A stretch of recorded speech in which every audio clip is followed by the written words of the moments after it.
Guadalcanal, one of the toughest battles in World War II. But what tanks were used there? Over the last two parts, we saw the American and Japanese tanks used. But today in part 3, we will be looking into how they were used and their tactics. So join us as we look into the tactics of the tanks on Guadalcanal on Tank Talks.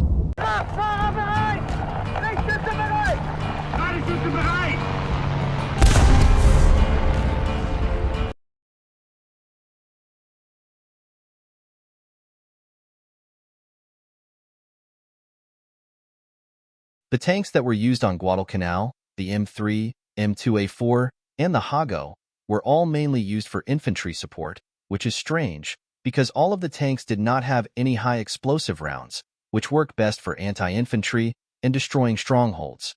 In fact, both the M3 and M2A4 only had solid shot rounds. Also, the Hago's 37mm gun could only penetrate 34mm of armor at 10 meters, whereas the M3 and M2A4's 37mm guns could penetrate 86mm at the same distance.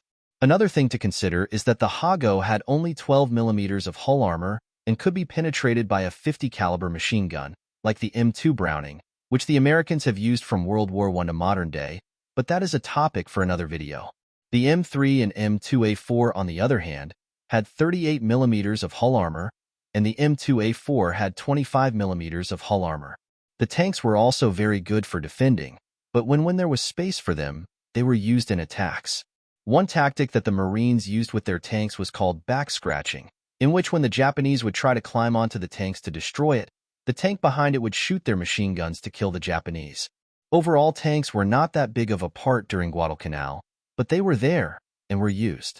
For the overall combat effectiveness of all three of these tanks, I think the M2A4 and M3 are better, having played all of these tanks in War Thunder, but due to the Hago's thinner armor, it is more agile and can go over rough ground better than the M3 and M2A4. What do you think?